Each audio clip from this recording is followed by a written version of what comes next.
I stopped cold when I saw it. It wasn't like I came home looking for signs of something. I'd only dropped by because I'd forgotten my phone charger. It was supposed to be a quick in and out.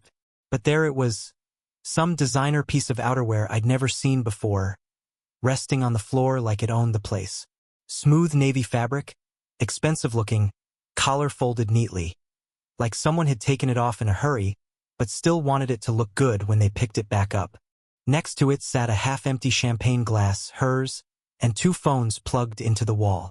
One was Melissa's, obvious from the cracked case with the little sunflower sticker. The other was sleek, dark, unfamiliar. I stared at it for a moment. No case, face down, like someone didn't want to be interrupted or identified. My heart didn't race at first.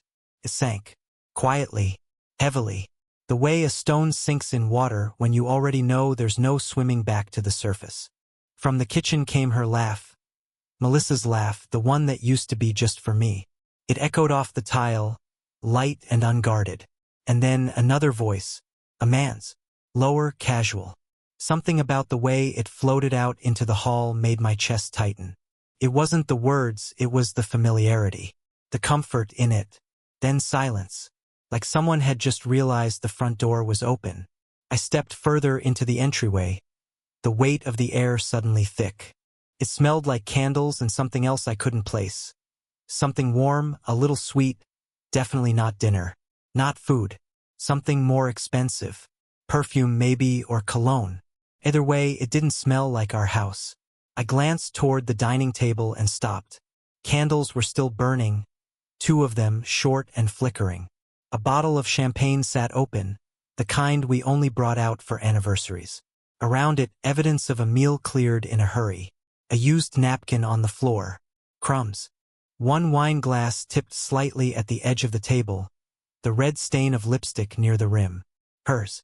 The other glass had no lipstick, but a heavy thumbprint smudged along the side. Not hers. That's when she came out from the kitchen. Melissa, barefoot, holding another glass. One hand brushing back her hair like she was trying to look casual, but had just been startled. She wore a simple black dress, the kind you could pretend was work-appropriate, but I knew better. It had a slight shimmer in the fabric, barely noticeable unless you were looking for it. "Oh, hey," she said too brightly. "You're home early." I didn't answer. My eyes drifted back toward the door. "Oh," she added, glancing at the jacket on the floor like she just noticed it for the first time. "That's Chris's. He, dropped me off after the office thing. I told you we were doing that end-of-quarter party tonight, right?" Her voice was smooth, trained. She always had a gift for talking her way through awkwardness. But this wasn't awkward. This was calculated. I finally found my voice. "And he's inside now?" "No, he just left," she said, waving vaguely toward the front window. "He just had to take a call outside. Didn't want to be rude." I glanced at the champagne bottle. "You opened that for a project discussion?" She paused for half a second too long. "Well, we were just decompressing. You know how these office things get." We started talking shop and I thought, why not? It's just one glass. "2 glasses," I corrected. She looked annoyed. "Really, Andrew?" I met her eyes for the first time. "Where is he?" She tilted her head, doing that thing where she pretended she was confused by the question instead of uncomfortable with the answer. "He left. Just now. You must have just missed him." I nodded slowly. My brain was taking **TS. Details I couldn't unsee even if I tried. The half-smudged heel marks near the rug. Her phone screen lighting up with a message she didn't check. The fact that the second phone was already unplugged and gone, the same way the jacket had somehow vanished in the minute I'd walked in. And then there was her wrist. A thin gold bracelet. I'd never seen it before. Melissa wasn't one for jewelry, not unless it was something I'd bought her, and I definitely hadn't bought that. It was delicate, feminine, but not her style. The kind of thing someone might forget in a hurry. Slip onto the wrong wrist while getting dressed. I stared at it a second too long, and she caught me. "What now?" she snapped, suddenly defensive. I shook my head. "Nothing." "Don't do that," she said, her voice rising. Don't just stand there like you're judging me. I told you what happened. You're acting crazy. Am I? She scoffed and crossed her arms. Yes, actually. God. Andrew, you've been on edge for weeks. Every time I breathe, you think something's going on. I didn't answer. I just looked around the room again. Every inch of it felt off. Like someone had tried to recreate normalcy in a rush and hadn't done a very good job of it. You always do this, she said, now pacing slightly, her wine glass still in hand. You get suspicious, then you act cold, then you shut down. Maybe if you trusted me once in a while. Do I have a reason to? That shut her up, just for a second. But she recovered fast. You're paranoid, she said firmly, pointing at me with the stem of her glass. It's like you're always looking for something to be mad about. I've been working my ass off, Andrew. I'm tired. I'm allowed to talk to my coworkers, you know. Not everything is some big conspiracy. I said nothing, because the more she talked, the more I realized the words didn't matter. The truth wasn't in what she said. It was in what she didn't say. It was in her eyes, her tone, the way she wouldn't quite meet my gaze, as if I was some stranger who'd wandered into her private life. She was doing that thing again, shifting the weight of guilt onto me, like I was the one who needed to apologize for walking into a situation I wasn't supposed to see. Is this really the guy you've become? She asked, quieter now, her voice low and disappointed like she was playing the victim. You think I'm that kind of person? I just stared at her. I've never given you a reason not to trust me, she said, like she believed it. But she had. 100 small ones. And now this. I took a step back and reached down to grab the charger I'd come for in the first place. My hand was steady. My heart wasn't. As I turned to leave, I saw something that froze me in place. The corner of the couch cushion was still dented. Someone had been sitting there. The throw pillow we never used was on the floor. I could imagine it vividly. A rushed exit, whispered laughter, the panic of footsteps in the hall. I'll see you later, I said, my voice quiet. She didn't try to stop me, didn't follow, just stood there, still holding the glass, still playing her part. By the time I reached the car, the jacket was gone. So was the second glass. And when I looked up at our window from the driveway, she wasn't there. She never was, not really. I didn't sleep that night. I barely even sat down. The charger I'd gone home for was still in my bag, untouched. My phone had enough battery anyway, but I didn't check it. Didn't scroll, didn't text, didn't call anyone. I just walked, block after block, hours after midnight, under the amber buzz of streetlights that flickered like they knew something I didn't. I wasn't angry. Not yet. I think I was still trying to convince myself I'd imagined it all. Maybe it really was just her coworker. Maybe the jacket was nothing. Maybe the champagne had been a leftover from the fridge, not opened for someone special. Maybe I was the one turning shadows into monsters. But then again, when had she ever laughed like that at home lately? When had we last sat across a table with wine and candles between us? Even on a Friday. When had she last smiled when I walked into a room? I kept walking, letting the city blur into silence. My shoes ached. My knees stiffened. But my mind wouldn't stop replaying it. That jacket. That voice. The phone that vanished the second I stepped through the door. I thought about how things had started changing months ago. In ways so small I didn't even register them until they stacked up into something I couldn't ignore. It began with overtime. Just a few extra hours this week, she'd say. We're launching a campaign. I'll be home before midnight. First, I believed her. Why wouldn't I? Melissa had always been ambitious. She liked her job. She took pride in what she did. So I didn't question it. I even brought her dinner a few times to the office, but she never wanted me to come in. She'd meet me in the parking lot, hair freshly brushed, always with a coat already on. Then came the phone thing. It was subtle at first. She'd laugh at something while texting, but when I leaned over to ask what it was, she'd flip the screen down like it was muscle memory. Nothing, she'd say, slipping the phone into her lap or switching apps. Just group chat drama. Her passcode changed, then changed again. She said it was for security, that IT had forced them all to update their devices. But she never gave me the new one, even when I asked. And then, out of nowhere, new clothes. Not flashy. Not over the top. Just different. Smoother fabrics. Tighter fits. Brands I knew were out of our price range. She'd say things like, "Oh, I found it on sale," or "Work gave us a bonus gift card." But the credit card statements told another story. I remembered asking her once gently about the perfume. She'd started wearing this scent I'd never smelled before, warm and floral, with a sharp edge that lingered in the air long after she was gone. It was intoxicating. I didn't even know if I liked it. I just knew it wasn't hers. "Company gift," she said, not missing a beat. "You don't like it?" I didn't answer, and she never wore the old one again. I remembered the first time I saw the name K pop up on her screen. It was around midnight. She was sitting on the couch, scrolling, legs tucked under her. Her phone lit up and she angled it away just slightly, barely noticeable, but I saw it. K. And a heart emoji. "Who's that?" I asked. She didn't look up. "Kira. From accounting." "Kira? Yeah. She's the one who's dating that weird guy from IT. Always sends memes. Harmless." I nodded. And I believed her. I really did. But after that, I never saw that name again. She turned off notifications. Started using her phone less around me. Or maybe more strategically. It was like she'd figured out exactly how long she could be gone from the room before I'd start noticing. How long a shower took. How long a grocery run should last. How late the office stayed open. She didn't just lie. She got better at lying. That's what kept me up. Not the act itself, but the calculation behind it. The patience. The planning. At some point, she stopped being afraid of being caught. And I stopped asking. Not because I trusted her.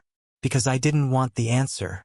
I remember once, maybe 2 months ago, I had taken a day off unexpectedly. I wanted to surprise her with lunch at work. I ordered from that cafe she loved. The one that did those little lemon ricotta sandwiches and lavender iced tea. I even picked up a bouquet of daisies because she'd said once, a long time ago, that roses felt too much. I drove across town, parked in the garage, walked in like a man trying to bring back something that had been gone for a while. But she wasn't there. Her assistant said she had just stepped out for a meeting. I asked where. She shrugged.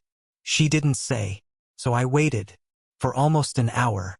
Sitting in the car, windows down, watching people walk in and out of the building. She never came back.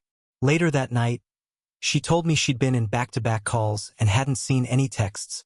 "God, babe, why didn't you call first?" she said, annoyed more than apologetic. "It's just been so crazy here. You can't just pop in." So I didn't try again. I stopped bringing flowers. Stopped planning lunches. Stopped trying. Somewhere along the line, we had both quietly stepped out of our roles and into something stranger. Roommates, co-workers, strangers who still shared a bed but nothing else. And I told myself it was just a phase, that all relationships went through dips and valleys.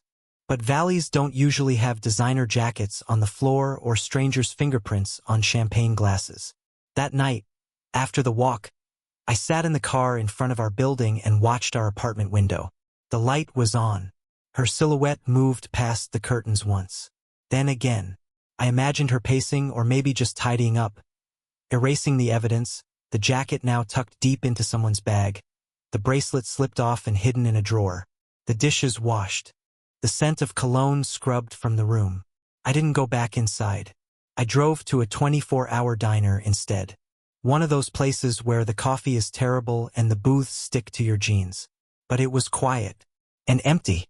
I ordered eggs I didn't eat and stared at the Formica table for what felt like hours. I kept thinking, what if I'm wrong? What if I've just built this entire narrative in my head out of scraps and bad timing? But deep down, I knew I wasn't. Melissa wasn't just drifting. She was gone. Maybe not physically. Not yet. But she'd already left me in the ways that mattered. She had stopped choosing me. That was the part no one warns you about. The moment you stop being seen. When the person who once noticed the smallest things, your favorite song, how you take your coffee, the way your voice changes when you're tired, stops looking at you entirely. You can be in the same room, sharing the same air, and still feel like a ghost. I didn't know what I was going to do yet. I wasn't ready to confront her. Not without proof. Not without something concrete. All I had were moments and instincts, and she was too good at turning those against me. But I made myself a promise that night, sitting in that diner as the sky outside began to shift from black to blue. If the truth came to me, I wouldn't ignore it. I wouldn't lie to myself the way she lied to me, no matter how much it hurt. The proof came on a Saturday. It wasn't planned. I didn't wake up that morning with a mission to catch her. I actually felt calmer. Maybe I had accepted the ambiguity. Maybe I was just tired of obsessing over shadows. Either way, I wasn't expecting anything. Melissa said she was going to the gym. Her usual Saturday routine. Black leggings, hair in a bun, hoodie zipped to her neck. She had her earbuds in, water bottle tucked under her arm. She even kissed me on the cheek, soft and mechanical, like it was muscle memory. "I'll be back in an hour," she said. "Don't wait on me for breakfast." I nodded, distracted by the TV. Or maybe I was pretending to be distracted so I wouldn't look too interested. Either way, I didn't think twice until I heard the door close. And then I saw it. She'd left her phone. It sat on the dresser, right where she always left her gym bag. She never left without it. Melissa was glued to that phone, texts, emails, podcasts, gym playlists. It was her lifeline. The moment I saw it sitting there, untouched, unlocked, something inside me shifted. I didn't go to it right away. I stared at it from across the room like it was radioactive. I didn't want to be that guy. The one who breaks into his partner's phone looking for trouble. The one who digs through messages because trust is already gone. But then again, I wasn't really digging. I didn't have to. The message lit up on its own. A single notification. Just one. Photo from Kay. "Last night was perfect. I still can't believe you wore that dress." The photo auto-previewed. My stomach dropped. It was Melissa, sitting on someone's lap. A man's lap. His face was turned away, blurry, but his arms were wrapped around her waist like it was nothing new. Like this was just what they did. She was smiling, no laughing. That open-mouthed, eyes squeezing shut kind of laugh. The same laugh I'd heard from the kitchen that night. She was wearing the same dress she'd worn that Thursday. She told me she was working late. Client dinner might run long. The timestamp matched perfectly.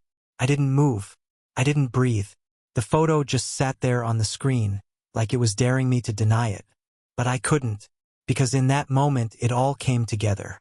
The jacket, the second phone, the bracelet, the perfume, the late nights, the name Kay, the sudden bursts of laughter at nothing, followed by locked screens and cold silence. I didn't scroll further. I didn't look at the rest of the conversation. I didn't need to. It wasn't just the photo that broke something inside me. It was how easily it could have gone unseen. How she'd probably forgotten to take her phone because she was distracted by someone else's presence. Maybe Kay was outside waiting in the car. Maybe they had plans that had nothing to do with dumbbells or treadmills. I walked over, picked up the phone, and turned off the screen. Set it back exactly how I found it. Then I sat down on the edge of the bed, staring at the floor. And here's the strange thing. I didn't feel rage. No fire, no shouting, no throwing things. I just felt empty. Like I'd been waiting for this moment for so long that when it finally arrived, it didn't even sting. It just confirmed what I already knew. It wasn't about what she did. It was when she stopped seeing me as a person. That had been the real betrayal. I wasn't her partner anymore. I was just someone she lived with, someone to placate, to manage, to lie to when it was convenient. And that realization hurt more than the photo ever could. I thought about confronting her right then, the moment she walked back through the door. Maybe throw the phone at her, force her to explain, to stumble through whatever lie she'd prepared for the day. I imagined her face shifting from confusion to panic to denial, the performance she'd probably rehearsed in her head a dozen times. But I didn't want that. I didn't want another lie. I didn't want to hear, "It's not what it looks like," or "He's just a friend," or "It was only one time." Because none of that mattered. It wasn't about this one night or this one guy. It was about the erosion, The slow fade of honesty, of int asterisk Macy, of care. This wasn't a mistake. This was a pattern. This was something she'd grown comfortable doing, confident I'd never push back. She wasn't afraid of losing me. That's what cut deepest. For a while, I just sat there, staring at the closed door, waiting to hear footsteps in the hallway. I imagined what I might say when she came back. But eventually, I stood up and went into the kitchen. I made myself a coffee, read some news on my laptop. It felt surreal, going through the motions while my world quietly fell apart. But I kept moving. I didn't cry, didn't scream, didn't touch her phone again. I didn't need more evidence. That one photo was enough. The damage had been done long before today. It's funny, looking back, I used to think cheating was something that happened in a single moment. A kiss, a night, a line crossed. But now I know it starts much earlier. It starts when someone stops turning toward you. When they start withholding little pieces of their day, their thoughts, their time. It starts in silence, in absence, in routines that shift just slightly. It doesn't hit like a slap. It slips in like a whisper. When Melissa came home an hour later, she was all smiles. Hair a little messier now, cheeks flushed like she'd just come from a workout. "How was the gym?" I asked casually. She blinked, maybe surprised I wasn't upset about the phone. "Good," she said. "Kind of crowded. I did cardio and left. I've got emails to catch up on." I nodded. "You left your phone." She froze for a heartbeat. "Oh, I didn't even realize. That's weird. I guess I was in a rush." "Guess so." She walked over, picked it up from the dresser, and glanced at the screen. I watched her shoulders tighten for just a moment, barely a flicker. Then she smiled again, turned her back to me, and walked down the hall. I didn't follow. I just stood there, letting the silence settle again. I was already thinking ahead, not about revenge, not about confrontation, but about exit, escape, about how to leave with whatever dignity I still had. She hadn't just crossed a line. She'd erased it. And in that quiet moment between her lie and my silence, I made a decision. I would not beg to be loved. Not again. I didn't confront her. I didn't ask for an explanation, or hold the phone up like evidence in a courtroom. I didn't shout or cry, or demand the truth. Instead, I went quiet. It wasn't passive. It wasn't fear. It was intentional. Because deep down, I already knew, whatever words she might have used to explain away that photo, they'd be hollow, polished, practiced.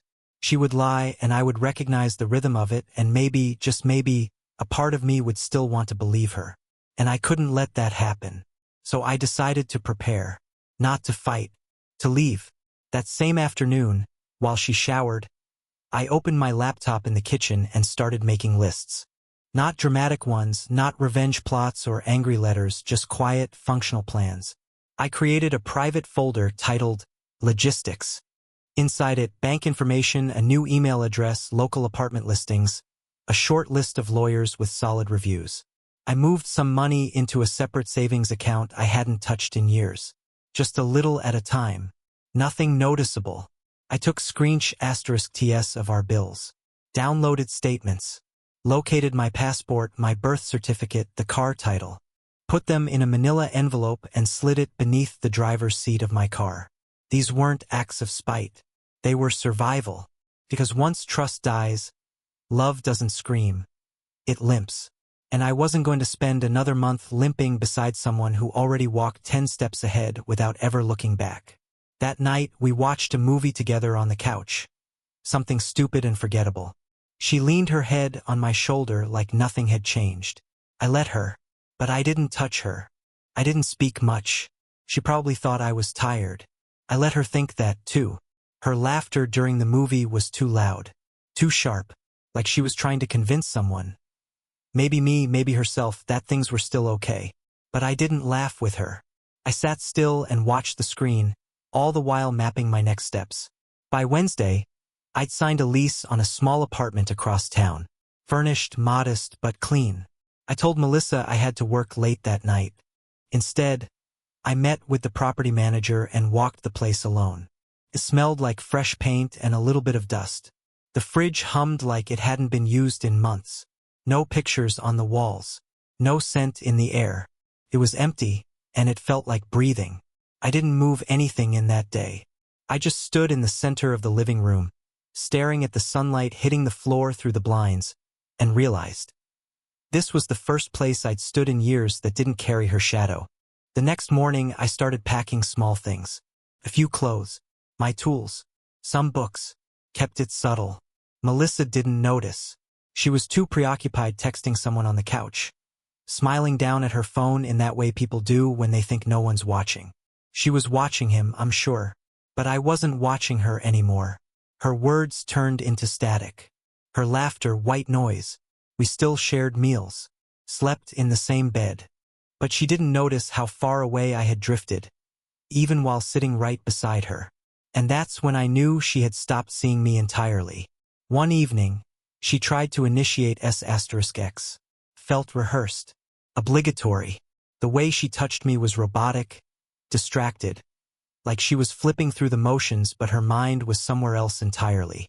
I gently pulled away and mumbled something about being tired. She rolled over without a word. That silence told me everything.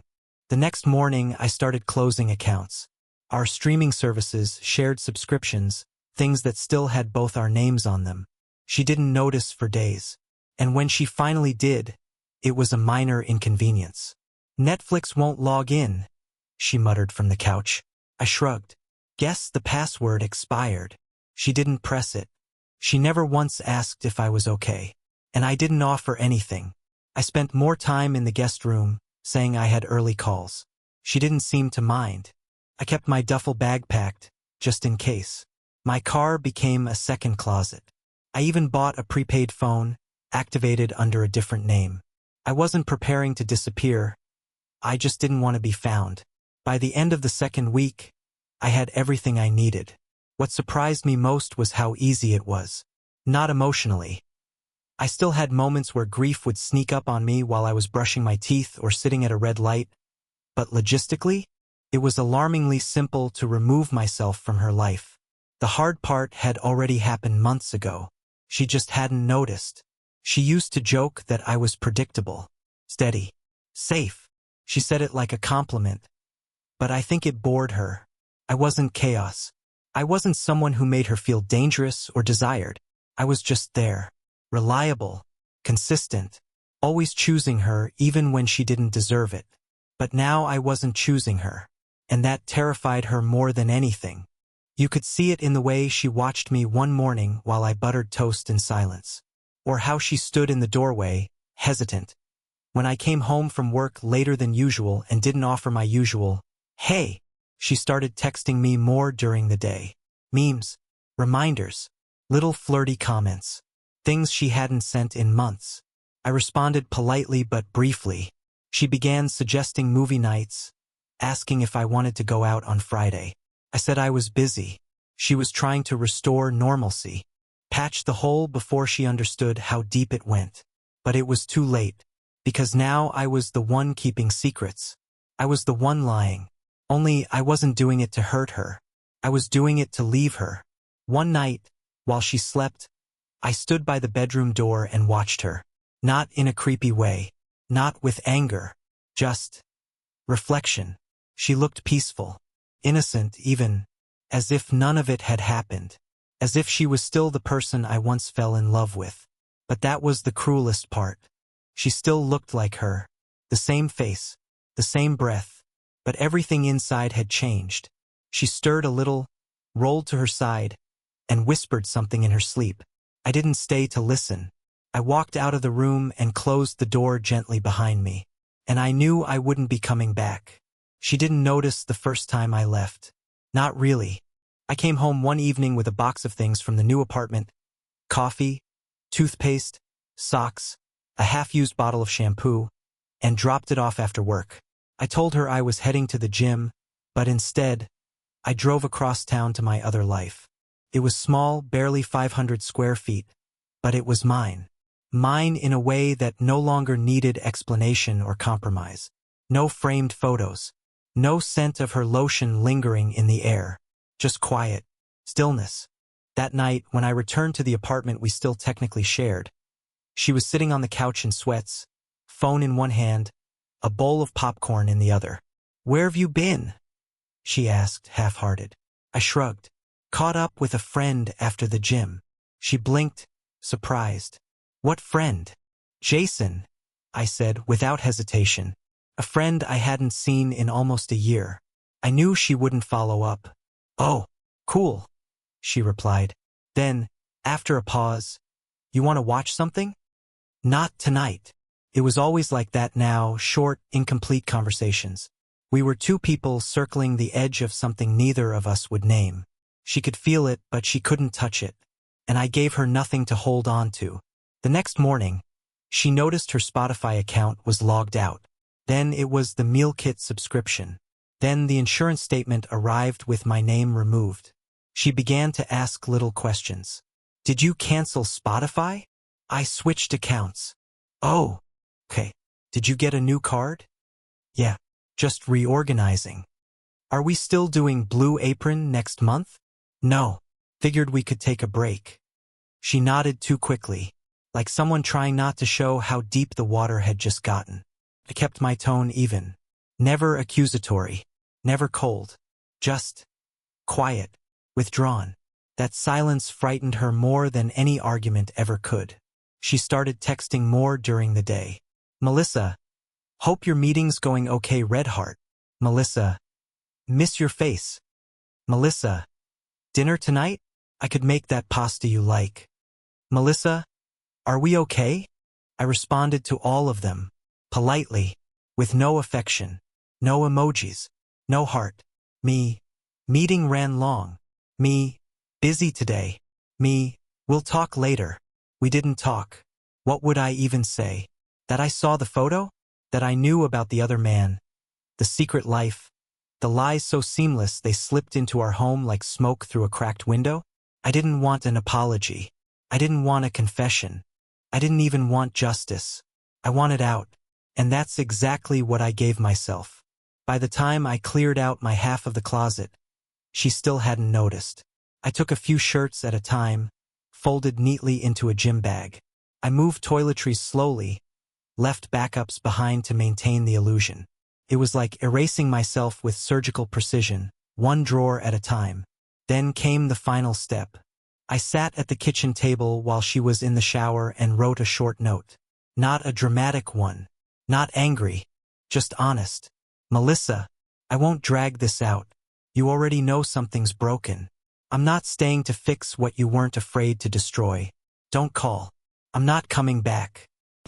I left it on the counter next to her mug, took my keys off the hook and slid them into the drawer by the fridge. Then I walked out the door and didn't look back. I drove straight to the new place, parked, carried the last of my boxes up the narrow stairs.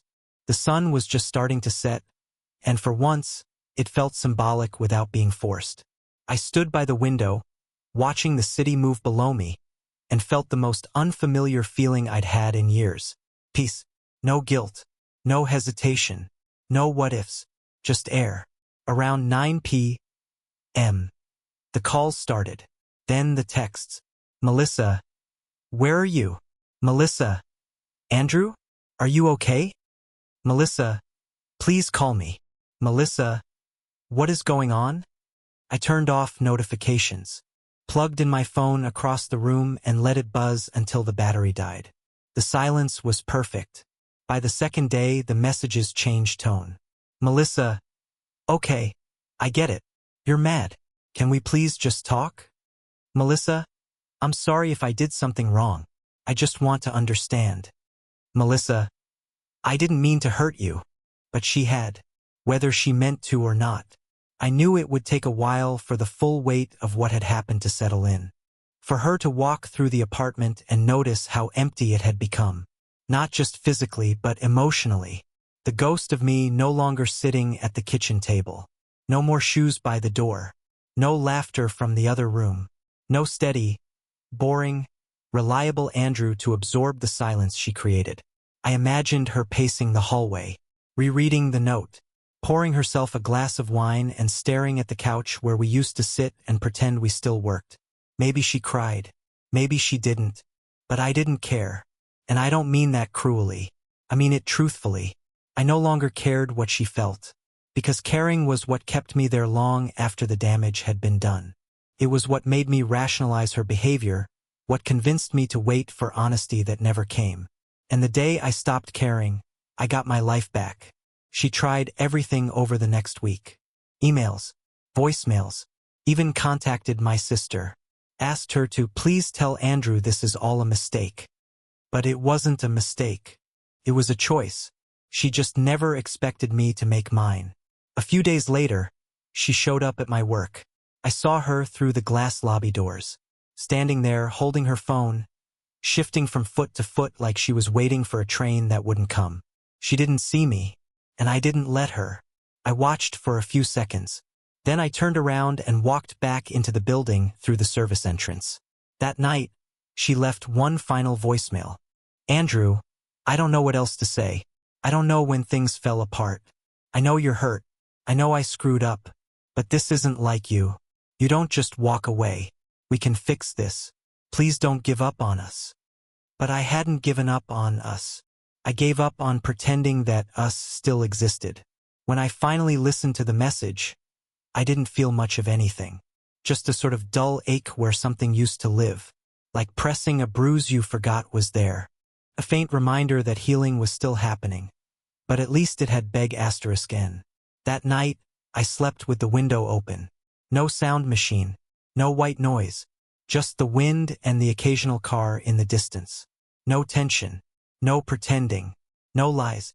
I fell asleep faster than I had in months. And I didn't dream about her.